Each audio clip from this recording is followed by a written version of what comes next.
আর্থিক কারণে ভীষণ দুশ্চিন্তায় আছেন অথবা উপযুক্ত কোনো কাজ খুঁজে পাচ্ছেন না, তাহলে এই ভিডিওটি শুধু আপনার জন্য ডেডিকেটেড করলাম। এই ভিডিও থেকে এমন কিছু কথা আপনি শুনবেন যা আগে কখনো কেউ আপনাকে বলেনি। তাই ভিডিওটি স্কিপ না করে মন দিয়ে শুনুন। আমি সৌরভ দেব রয়েছি আপনার সাথে। এই পৃথিবীতে আপনার সুদিনে আপনি আপনার বন্ধু, আত্মীয়, পরিজন সবাইকে পাবেন, কিন্তু আপনার কঠিন পরিস্থিতির সময় কাউকেই পাবেন না। তাই অন্যের উপর নির্ভরতা কাটিয়ে নিজেকে আত্মনির্ভর করে তোলার অভ্যাস করুন। শ্রীকৃষ্ণের 108টি নামের ন্যায় ভাগ্যের 108টি রাস্তা আছে। কোনো একটি সঠিক রাস্তা আপনার জীবনকে বদলে দেবে। সেই রাস্তাটি খোঁজার চেষ্টা করুন। যদি সেই রাস্তার কখনো সন্ধান পান, তাহলে যত কষ্টই হোক সেই রাস্তা থেকে সরবেন না। জীবনে অনেক মানুষের সাথে আপনার পরিচয় হবে, তার মধ্যে কোনো একজন মানুষের সাক্ষাৎ আপনার জীবন বদলে দেবে। সেই সঠিক মানুষকে খুঁজে নেওয়ার চেষ্টা করুন। লেখাপড়ার মাধ্যমে বা প্রচুর অর্থের দ্বারা সুপ্রতিষ্ঠিত কোনো মানুষ আপনাকে কর্মজীবনের সঠিক পথ দেখাতে পারবে না। জীবনের কঠিন পরিস্থিতির থেকে উঠে আসা কোনো সংগ্রামী মানুষ আপনাকে সঠিক পথ দেখাতে পারে। সহজে কাউকেই বিশ্বাস করবেন না, মানুষ বড়ই স্বার্থপর।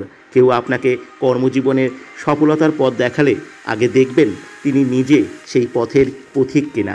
সমাজের অধিকাংশ শুভাকাঙ্ক্ষীরা নিজের স্বার্থে আপনাকে ব্যবহার করবে। শুধুমাত্র নিজের জন্য কাজ করার কথা ভাবলে আপনার অভাব কোনো দিন ঘুচবে না। শুধুমাত্র নিজের লাভের কথা মাথায় রাখলে জীবনে কখনো লাভবান হবেন না। তাই এমন কোনো কাজ করার চেষ্টা করুন যেই কাজের মধ্য দিয়ে আপনার সাথে আরও অনেক মানুষের ভালো হবে, আপনার সাথে আরও অনেক মানুষ লাভবান হবেন। তাহলে দেখবেন আপনি নিজে অনেক বড় হয়ে গেছেন। একজন শিল্পপতি হাজার হাজার মানুষের কর্মসংস্থানের ব্যবস্থা করেন বলেই তিনি অনেক বড় লোক হন। তাই বড় লোক হতে গেলে আগে বড় লোক অর্থাৎ বড় মানুষ হওয়া খুব জরুরি। শিক্ষা কম থাকলেও চলবে, কিন্তু বিদ্যা খুব জরুরি। জীবনের সঠিক উপলব্ধি আর বাস্তব অভিজ্ঞতা থেকেই এই বিদ্যা লাভ করা যায়।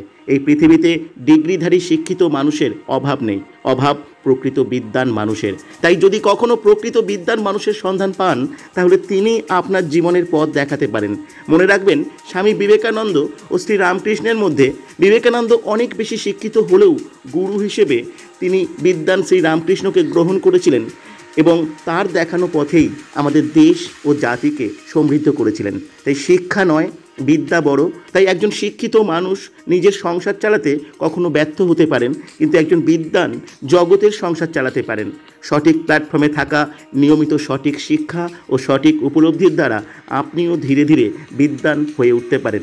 গীতায় বলা আছে নিরলস নিষ্ফল কর্মের কথা। তাই কোনো কাজ শুরু করলে সাথে সাথে রেজাল্ট পাওয়া যায় না। বিশেষ করে আপনি যদি কোনো বড় লক্ষ্য অনুসরণ করেন, তবে প্রথম দিকে শুরুতে অনেক বাধার সম্মুখীন হবেন। আসলে এই সব আপনার ভাগ্যের পরীক্ষা। পৃথিবীর বহু সাধারণ মানুষ এই শুরুর পরীক্ষাতেই ব্যর্থ হন। তাই মনে রাখবেন, ভাগ্যের চাকা সহজে ঘুরবে না, আর যখন ঘুরবে তখন ঘুরতেই থাকবে। জীবনের সফলতার জন্য আপনার আমিত্ব সবচাইতে বড় বাধা হতে পারে। কর্মজীবনে আপনার কোনো কাজ করতে ভালো লাগে, সেই পছন্দকে কখনো গুরুত্ব দেবেন না, কারণ আপনার নিজের পছন্দের কাজ আপনাকে কমফোর্ট জোন দিতে পারে, কিন্তু কখনো সাকসেস দিতে পারবে না।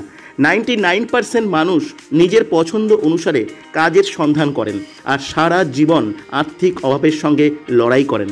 মনে রাখবেন, একজন সফল মানুষ নিজের পছন্দ মতো নয়, সাকসেসের পছন্দ মতো কাজ করার জন্য নিজেকে প্রস্তুত করেন। তাই আপনি কি করতে চাইছেন সেটা গুরুত্বপূর্ণ নয়, আপনার কাছে সাকসেস কি চাইছে সেটা নীরবে উপলব্ধি করুন। তাই ভালো না লাগার কাজও নিরলস অভ্যাসের মধ্য দিয়ে ভালো লাগায় পরিণত করুন।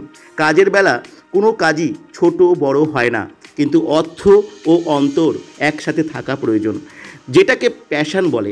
বেশিরভাগ মানুষ প্রয়োজনের স্বার্থে এমন কাজ করতে বাধ্য হন যে কাজে অর্থ থাকে কিন্তু আপনার অন্তর সাড়া দেয় না। এই ধরনের কাজে আপনার প্রয়োজন বা অভাব হয়তো মিটবে, কিন্তু আর্থিক সংগ্রাম চলতেই থাকবে। তাই প্রয়োজনের পাশে এমন কোনো কাজ যদি কখনো খুঁজে পান যেখানে অর্থ ও আপনার অন্তরের মেলবন্ধন হতে পারবে, তাহলে অবশ্যই সেই কাজ মন দিয়ে নিষ্ঠার সাথে করতে থাকুন। জানবেন, এই কাজেই একদিন আপনাকে অনেক বড় জায়গাতে নিয়ে যাবে। এই পৃথিবী বড়ই অদ্ভুত। পৃথিবীর আমরা মানুষেরা আরও অদ্ভুত। কর্মজীবনের যে রাস্তায় অভাব আছে, জীবনের আর্থিক স্ট্রাগল আছে, সবাই সেই রাস্তাতেই ভিড় করে। তাই পৃথিবীর 98% মানুষ জীবনের যাত্রা প্রায় একই রকম। আর যে রাস্তায় প্রচুর সফলতা আছে সেই রাস্তাটা একদম নির্জন, সেখানে কোনো ভিড় নেই, কোনো প্রতিযোগিতাও নেই। তাই সেই রাস্তা দিয়ে আপনি যখন চলতে শুরু করবেন তখন অনেকে আপনাকে সেই ভিড় রাস্তাতেই নিয়ে যাওয়ার চেষ্টা করবে, আপনিও তখন সেই রাস্তাতেই চলতে থাকবেন, কারণ সেই রাস্তাটাই আপনার চেনা। আপনার পূর্বপুরুষরাও সেই রাস্তাতেই চলেছিলেন বলেই আজও আপনাকে আর্থিক সংগ্রাম করতে হচ্ছে। তাই সমস্ত মানুষের ভিড় ঠেলে সবার বাধা এড়িয়ে যদি আপনি সেই সফলতার রাস্তায় একা হেঁটে যেতে পারেন, তাহলে আপনিও একদিন দেখবেন আপনি যেখানে পৌঁছবেন সেখানে আপনার কাছের বন্ধু বান্ধব আত্মীয় পরিজন কেউ নেই। ভিডিওটি ভালো লাগলে লাইক ও সাবস্ক্রাইব করুন। আর ভিডিও থেকে আপনি সত্যিই জীবনের কিছু করতে চাইলে একবারের জন্য আমাকে বিশ্বাস করে ডেসক্রিপশন বক্সে আমার সাথে যোগাযোগ করুন।